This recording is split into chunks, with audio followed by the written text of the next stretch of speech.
여러분 안녕하십니까? 포항 MBC 뉴스투데이입니다. 오늘 오전에 경북 남부 동해안을 시작으로 빗방울이 떨어지기 시작하겠고 오후가 되면서 경북 동해안 전역에 비가 내리겠습니다.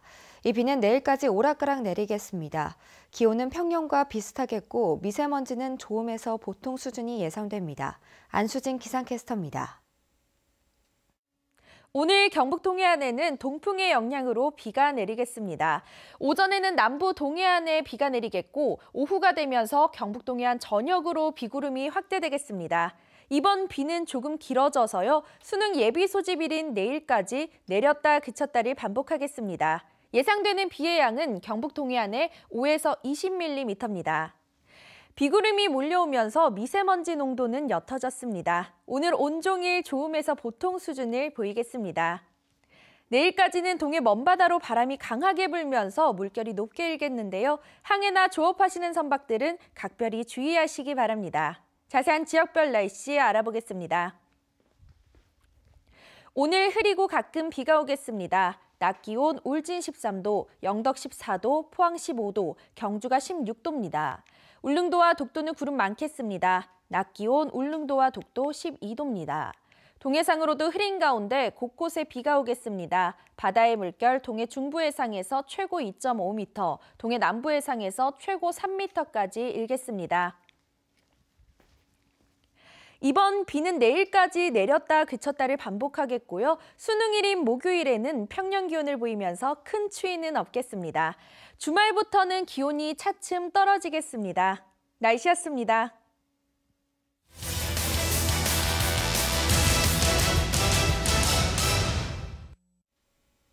포항문화방송은 포항지진 1년을 맞아 특집 연속기획 뉴스를 마련했습니다. 첫 순서로 1년째 집으로 돌아가지 못한 채 대피소 생활을 이어가고 있는 이재민들의 막막한 상황을 취재했습니다. 임재국 기자가 보도합니다. 포항 흥해 실내체육관에 마련된 지진 대피소입니다. 지진이 난 지 1년이 지났지만 집으로 돌아갈 수 없는 이재민들이 생활하고 있습니다. 오랜 대피소 생활에 건강도 좋지 않고 곧 닥칠 추위가 걱정입니다. 이쪽은 내 집 놔놓고 바깥에 나와 있는 자체가 힘든 거죠. 먹어도 안 났어요. 아파. 매달이 막 어지럽고 힘들어요. 현재 대피소에 등록된 이재민은 200여 명. 대부분 한미 장관 맨션 주민들인데 안전점검 결과를 두고 포항시와 갈등을 빚고 있어 이러지도 저러지도 못하는 딱한 실정입니다. 전파 판정을 해주고 빨리 대책 거주지 알선해주고 그 위험한 집에서 벗어나게 해달라. 앞으로 지지 안 온다는 보장이 없잖아요. 그때까지는 안전 누가 책임집니까? 임시 이주단지에 들어간 주민들의 불편도 적지 않습니다. 32개 동 60여 명이 거주하고 있는데 임대 기간이 2년으로 짧고 재건축은 지지부진해 걱정이 큽니다. 1년 내년까지는 있을 수 있는데 그거 어떻게 될지 모르죠. 다음 연장을 해줄지 집은 그대로 뭐 새로 짓지도 못하고. 포항시는 안전진단 갈등을 빚는 한미 장관 맨션의 경우 수선해서 입주해야 한다는 입장이며 임대주택의 거주 기간은 연장하도록 노력하겠다고 밝혔습니다. LH와 협의를 해서 지금 임대 계약 기간이 끝나면 재협의하는 걸로 협약이 되어 있기 때문에 그 주민들이 주거 안정이 될 수 있을 때까지 그 연장하는 걸로 협의를 지속적으로 하도록 하겠습니다. 지진이 발생한 지 1년이 다 됐지만 지진 피해를 입은 주민들은 여전히 불안감 속에 힘든 일상을 이어가고 있습니다. MBC 뉴스 임재국입니다. 포항에서 지진이 난 지 1년이 지났지만 포항 지진의 원인이 지열발전소 때문인지 아닌지에 대한 논란이 계속되고 있는데요. 지열발전이 원인이라는 주장의 근거는 무엇이고 또 학계에서 벌어지고 있는 논쟁의 핵심은 어떤 것인지 이규설 기자가 쟁점을 정리했습니다. 지열발전소는 물을 땅속 깊이 내려보내 지열로 만들어진 수증기로 터빈을 돌려 전기를 생산하게 됩니다. 지난 4월 포항 지진이 지열발전과 관련되어 있다는 논문을 사이언스에 발표한 부산대 김광희 교수가 제시한 논거를 보면 지열발전소에서 물을 주입한 장소와 포항의 지진 발생 위치가 정확히 일치합니다. 물을 집어넣은 상황들이 좀 이게 지진이 발생될 수 있게 하는 환경을 조성했고 결과적으로는 규모 5.4의 지진이 발생한 것이 아닌가. 이런 사실을 토대로 학계에서도 지열발전소가 포항 지진의 촉매제가 되었다는 사실은 대부분 인정하고 있습니다. 하지만 지열발전이 규모 5.4 지진의 직접적인 원인이냐에 대해선 논란이 있습니다. 동일본 대지진에 따른 한반도 지질 환경의 변화가 기존의 활성단층에 영향을 미친 것이 포항 지진의 근본 원인이라는 분석과 현재까지 나온 9개의 데이터를 기반으로 한 상관관계에 따르면 포항 지금 지열발전소의 주입량, 그 주입량으로는 그 정도 규모에 나올 수 있고 그거에 약 1000배 정도의 주입량이 있을 때 상관관계상으로 나올 수 있다는 게 현재까지 일반적 데이터 기반의 연구고요. 지열발전 과정에서 고압의 물을 단층을 뚫고 주입한 것이 지진의 직접 원인이라는 주장이 엇갈리고 있습니다. 포항 같은 경우는 아주 간단한 경우예요. 포항 같은 경우에는 그냥 단층이 있고 그 단층을 뚫고 물을 집어넣었습니다. 그러다 보니까 옆으로 확산될 필요가 없는 상황이었어요. 바로 물이 주입이 됐기 때문에 비교적 적은 양의 물만으로도 아주 큰 지진이 발생할 수 있는 그런 상황이었어요.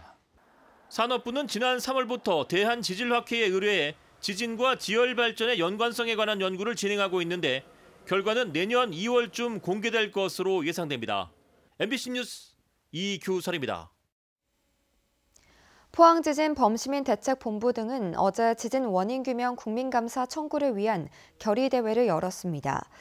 이들은 지난해 9월 지열발전소에 물을 주입한 뒤 63회의 지진이 발생한 것으로 볼 때 포항지진은 유발지진이 맞다고 주장했습니다.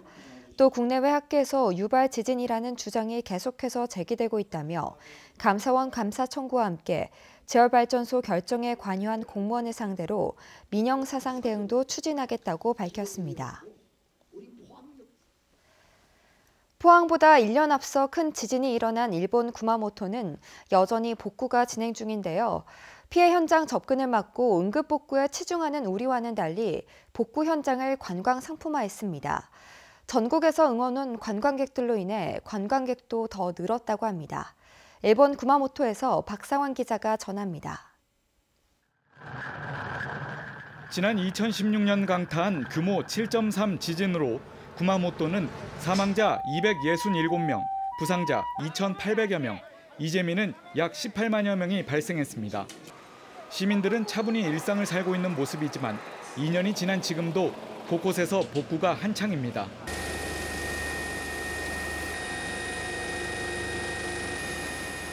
국가 중요 문화재이자 도시의 상징인 구마모토 성도 당시 지진에 무너졌습니다. 평화롭고 조용한 풍경을 가진 구마모토. 하지만 지진의 피해 흔적을 아직도 찾아볼 수 있는데요. 일본 3대 성으로 손꼽히는 구마모토 성이 무너지면서 지진 피해에 익숙한 일본인들조차 충격과 경악을 금치 못했다고 합니다. 구마모토 성을 찾은 관광객들은 걱정스러운 얼굴로 지진 전후 상황을 주의 깊게 듣기도 하고 복구 현장을 배경으로 사진을 찍기도 합니다. 残念、寂しい。復興するしかないもんね。復興をお願いしたいね。10年、15年かかるいう話だしね。 진입을 막고 하루라도 빨리 복원을 하려는 우리와 달리 구마모토 성은 성곽 내부 진입만을 차단한 채 여전히 관광객들을 받고 있었습니다. 地震前はですね、だいたい177万人ぐらいの観光客の方々がいらっしゃってました。で地震直後の年についてはですね、144万人ぐらいまで減ったのですが、その翌年はやっぱり復興していく、戻っていく姿を見たいというような方々が多くて、200万人を超えるような方々に熊本に来ていただいております。 지진으로 깊은 상처가 남아있는 구마모토는 이렇게 많은 사람들의 응원 속에 천천히 치유되고 있습니다. 일본 구마모토에서 MBC 뉴스 박상환입니다. 경북도는 동해안 고속도로와 동해중부선 복선 전철화, 서산 울진 등 동서횡단철도를 예비타당성 조사 면제 사업으로 정부에 건의했습니다. 정부가 지역경제 파급 효과가 큰 사업에 대해 예비타당성 조사 면제 방침을 밝힘에 따라 경북도가 3개 사업을 건의했습니다. 정부는 최종적으로 예비타당성 조사 면제 사업을 다음 달 확정해 균형발전 5개년 계획에 반영하게 되는데 결과에 관심이 모아지고 있습니다. 도청 신도시를 조성하면서 경북개발공사가 수천억 원의 수익을 올렸다는 사실 익히 알고 계실 텐데요. 경북개발공사에 대한 행정사무감사에서는 이로 인한 도덕적 해이가 심각하다는 지적이 나왔습니다. 보도에 정동원 기자입니다. 작년 말 기준 경북개발공사 임직원 107명의 평균 연봉은 6,200여만 원. 이 가운데 1억 원이 넘는 사람이 17명이나 됐습니다. 도청 신도시를 조성하며 순이익을 많이 내고는 1인당 평균 1,000만 원쯤의 성과금을 가져갔기 때문입니다. 인센티브 성과금, 자체 성과금, 예산 성과금 이렇게 3개의 이름으로 총 10억여 원을 받았습니다. 이와 별도의 사내 근로복지 기금으로도 1인당 기본 130만 원을 받고 있습니다. 기관 운영은 방만했습니다. 직무와 관련 없는 목적의 해외 출장이 잦았고 사회 공헌 사업이란 명목으로 사찰 10군데에 총 600만 원을 기부하는가 하면 특정 종교단체가 운영하는 복지시설에 한 해 공헌 사업 예산의 절반이 넘는 2억 원을 주기도 했습니다. 공익사업 예산은 맞춰도 됩니까? 경북개발공사의 도덕적 해이가 유난히 부각되는 건 도청 신도시를 조성하며 땅 짚고 헤엄치기식 돈벌이를 했다는 인식이 깔려 있기 때문입니다. 공지역의 목적에 부합하지 않아 이거 땅입니다. 도청 신도시 조성 이익을 공사 직원들이 아니라 지역사회에 일정 부분 환원해야 한다는 지적이 그래서 설득력 있게 다가옵니다. MBC 뉴스 정동원입니다. 도내 중고등학교에 연간 400억 원이 넘게 초과 근무 수당이 지급되고 있지만 제대로 된 검증 시스템은 미흡한 것으로 드러났습니다. 경상북도 교육청에 따르면 도내 중고등학교 등 482개 산하기관 가운데 초과 근무를 확인하는 지문 인식기나 카드 체크기가 설치된 곳은 32.5%인 157개에 그치고 있습니다. 지난해 중고교 초과 근무 수당만 404억 원으로 대부분 서류 작성으로만 초과 근무를 확인하고 있어 제대로 된 검증 시스템이 시급합니다. 지방 소멸이 심각한 경상북도는 낙후된 도시를 되살리는 도시재생 사업이 절실한 과제로 떠오르고 있습니다. 도시재생이 앞으로 지역 발전을 위해 어떤 의미를 가지는지, 정부의 역할은 무엇인지 이정희 기자가 보도합니다. 도시재생은 산업구조의 변화 등으로 쇠퇴한 도시를 경제적, 사회적, 물리적으로 부흥시키는 도시사업을 말합니다. 도시재생 선진국인 유럽은 일찌감치 낙후된 도시를 새롭게 재생해 경쟁력을 키워가고 있습니다. 우리나라는 2013년 도시재생 활성화 및 지원 특별법 제정을 계기로 도시재생이 시작됐습니다. 지난해 문재인 정부 출범 이후 도시재생은 중요 국정과제로 강도 높게 추진되고 있습니다. 전국 각 도시의 경쟁력을 높이고 또 도시민들의 삶의 질을 개선할 수 있도록 도시재생 뉴딜 사업을 문재인 정부는 적극적으로 추진할 계획을 가지고 있습니다. 정부는 도시재생 뉴딜 사업이라는 이름으로 22년까지 5년간 무려 50조 원의 대규모 재정을 투입하기로 하고 한 해 100곳씩을 선정해 도시재생을 추진 중입니다. 올해부터 도시재생 공모사업 수를 늘리고 선정권도 광역시도로까지 확대했습니다. 정부는 내년에는 좀 더 과감한 정책을 구상 중입니다. 도시재생 혁신지구라는 제도를 도입을 해서 규제 특례를 부여를 해서 다양한 생활 SOC를 직접 해서 공급할 수 있는 복합공간 조성도 주민 참여와 공동체 회복을 위해 주민 주도형 프로그램도 더 확대합니다. 주민 참여를 더욱더 활성화하고 주민들이 쉽게 참여할 수 있도록 주민 참여 프로젝트 팀과 소규모 재생 사업을 확대할 계획입니다. 현재 경북에서는 도시재생 사업 17곳이 선정돼 한 곳은 완료됐고 나머지는 진행 중입니다. 정부의 강력한 의지와 막대한 재정 투자, 도시재생은 이제 선택이 아닌 필수가 됐습니다. 특히 지방 소멸 위험이 가장 심각한 경북에서는 도시재생이 소멸 도시의 해법이 될 수 있습니다. MBC 뉴스 이정희입니다. 경북교육청은 태풍 콩레이로 피해를 입은 영덕군과 경주시 외동읍, 양북면에 거주하는 고등학생에게 1년간 입학금과 수업료, 학교 운영 지원비를 지원합니다. 학비 지원을 희망하는 가정은 거주지 읍면동 주민센터에서 피해 사실 확인서를 받아 학교에 제출하면 됩니다. 대구문화재단 고위 관계자가 친인척 업체를 밀어주기 위해 중복 발주를 하는가 하면 수의계약을 위해 금액을 나눠서 발주하는 등 비리 의혹이 잇따라 나오고 있습니다. 윤영균 기자가 취재했습니다. 최근 사표를 낸 대구문화재단 고위 관계자의 이종 사촌이 대표인 운영 대행사는 지난해 컬러풀 대구 페스티벌 용역비로 9억 원 정도를 지급받았습니다. 그러나 대구문화재단은 이 운영 대행사에게 맡긴 업무를 다른 업체들에 또 맡겼습니다. 교통통제 홍보비와 철제 펜스 설치비, 이벤트 티셔츠 제작까지 모두 15개, 금액으로는 1억 8,800만 원입니다. 대행사에게는 용역비 9억 원을 모두 줬지만 대행사가 써야 할 돈을 아껴주기 위해 대구문화재단이 2억 원에 가까운 돈을 더 썼다는 의혹이 나오는 지점입니다. 항목당 적게는 500만 원, 많게는 1,900만 원, 모두 수의 계약으로 처리됐습니다. 여기에 이상한 부분들이 발견됩니다. LED 차량 교통통제 홍보를 위해 대구문화재단은 지난해 5월 18일 한 업체와 1,760만 원 규모의 용역 계약을 맺습니다. 하지만 닷새 뒤 같은 업체와 같은 내용으로 1,240만 원의 계약을 또 맺고 5월 29일 이 업체에 3천만 원을 지급합니다. 용역 금액이 2천만 원을 넘으면 공개 입찰을 해야 하는 규정을 피하려고 이른바 분리 발주를 한 것으로 의심됩니다. 분리 발주 용역 내역하고 사무국이 대행사를 대신해서 최대한 예산을 이렇게 많이 지금 주었는데 이거에 대해서 아마 그 문화예술 과장님이나 국장님 다 받아보셨는데 왜 여기에 대해서 충분히 어떤 언급이 없었는지.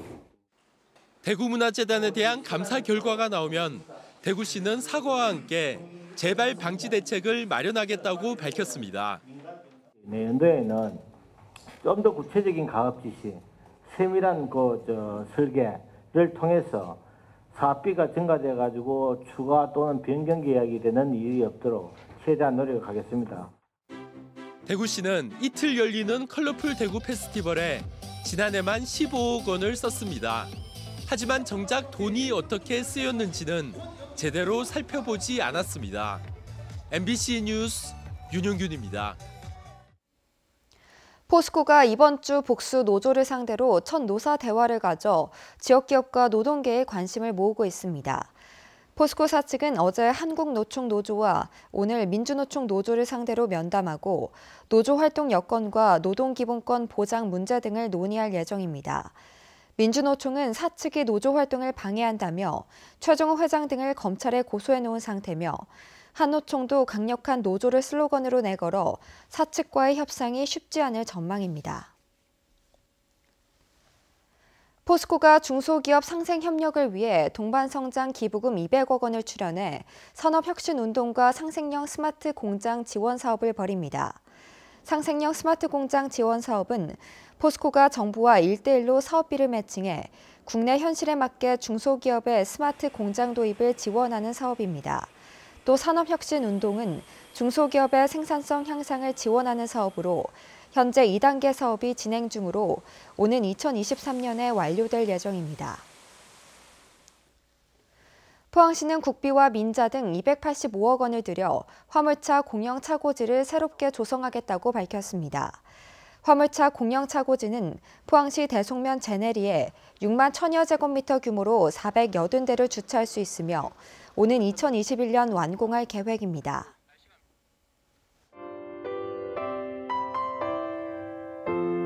오늘 경북 동해안에는 동풍의 영향으로 비가 내리겠습니다. 오전에는 남부 동해안에 비가 내리겠고 오후가 되면서 경북 동해안 전역으로 비구름이 확대되겠습니다.